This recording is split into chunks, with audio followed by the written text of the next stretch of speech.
Cicatrizes do amor de Deus. A iniquidade avança à medida que o sal perde o sabor e o justo de Deus recua no seu chamado celestial, e assim ser pisado pelos homens, enquanto o seu amor se esfria, revelando assim o sinal do fim dos tempos, a apostasia, o homem da iniquidade. Em Mateus capítulo 5, verso 13, a palavra diz: "Vocês são o sal da terra, mas se o sal perder o seu sabor, como restaurá-lo? Não servirá para nada, exceto para ser jogado fora e ser pisado pelos homens." Bem, nós sabemos como funciona o processo de decomposição da carne. A carne comum, se ela não for salgada pelo sal, ao ser exposta no meio ambiente, ela começa a entrar em decomposição, juntar larvas, causando mau cheiro, até se tornar totalmente podre.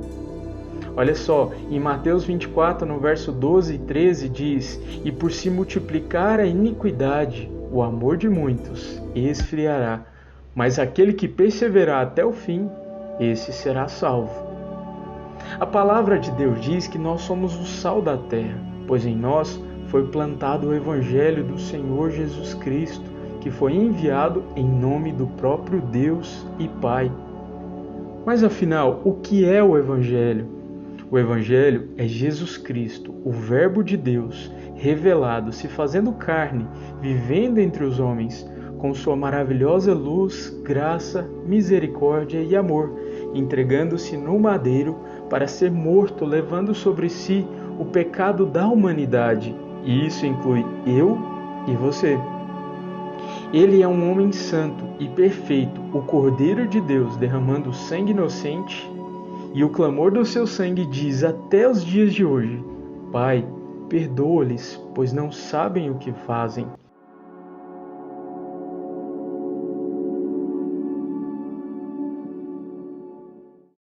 Esse mesmo sangue que foi oferecido de uma vez por todas, ele é o único motivo de não sermos destruídos.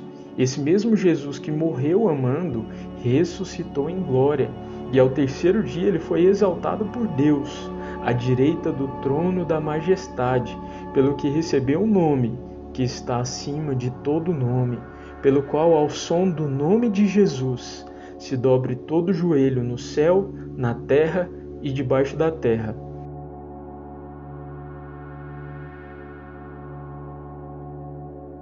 Esse mesmo Jesus que desceu como cordeiro e servo, ele voltará um dia, e voltará como leão da tribo de Judá.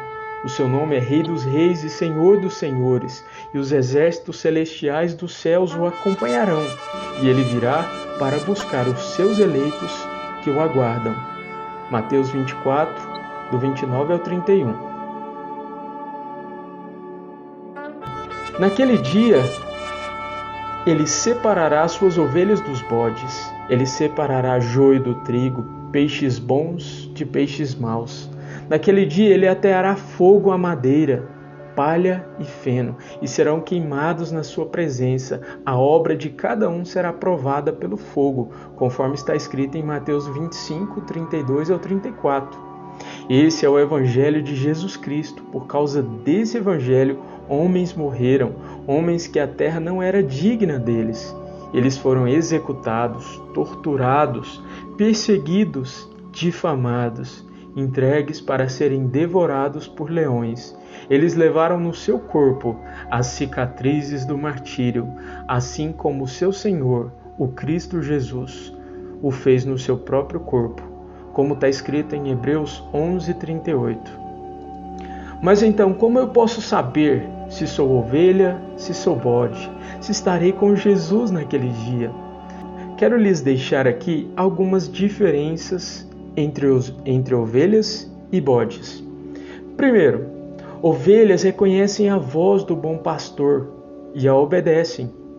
Já os bodes são rebeldes, volúveis e seguem qualquer voz, desde que lhe ofereçam alguma comida.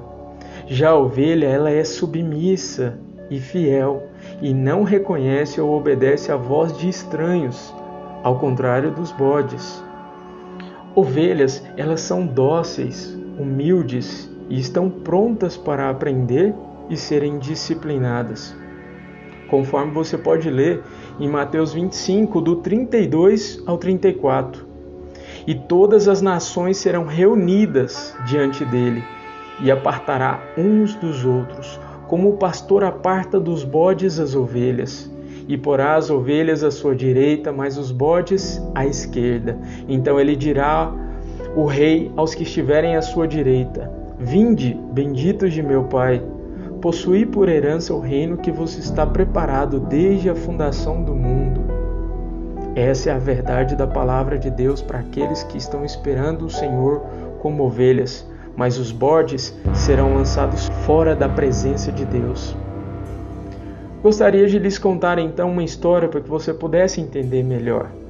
Bem, era uma vez uma ovelha e um bode, e ambos eram cuidados pelo mesmo pastor. Um certo dia, o pastor acidentalmente tropeçou e esbarrou na ovelha, e no bode também. A ovelha então curvou a sua cabeça e gemeu, abaixou a sua cabeça e ali ficou. Já o bode, ele abaixou a sua cabeça e com agressividade ele chifrou aquele pastor. Então nesse momento eu gostaria de te perguntar: quem você é? Você é bode ou ovelha? As ovelhas ouvirão a voz do bom pastor, ouvirão o evangelho e crerão nele e obedecerão. Já o bode não ouvirá, não obedecerá e manter-se-á em rebeldia até um dia em que ambos serão separados. Bem, joio e trigo. Quem é você? Um foi semeado pelo Senhor e o outro pelo inimigo. Sabemos que o trigo é semeado pelo Senhor e o joio pelo inimigo. Um produz bom fruto, o outro nada produz. Uma característica incrível do trigo é que ele se curva. Já o joio permanece em pé e altivo. E isso fala de soberba, fala de altivez. E a palavra diz que Deus resiste ao soberbo, mas dá graça aos humildes. O trigo será tratado e levado para o celeiro do Senhor, enquanto que o joio será cortado e lançado na fornalha acesa. Hoje em dia ouvimos muitos discursos que minimizam ou até neutralizam as consequências bíblicas para uma vida sem Cristo. Porém, a verdade é que ela não será anulada. Os efeitos da palavra de Deus, todas elas se cumprirão. Então, o que devo fazer? A palavra é clara, ela diz: arrependam-se, abandonem os maus caminhos e creiam no Senhor Jesus. Na sua primeira mensagem, João Batista, ele diz: arrependam-se, raça de víboras. E ele estava preparando assim o caminho do Senhor com caminhos retos. Essa era a voz do que clamava no deserto. João Batista chamava a nação inteira ao arrependimento, porque a vinda do Messias havia chegado, conforme está escrito em Mateus capítulo 3, do 1 ao 3. O que fazer então? Você deve tratar com o pecado na sua vida da mesma maneira como se lava o rosto, ou você escova os dentes. Isso é algo feito diariamente. E se você não lava o rosto ou não escova os dentes diariamente, é questão de tempo e algo estará podre dentro de você e o mau cheiro se tornará terrível. Uma vida de arrependimento fala de mudança.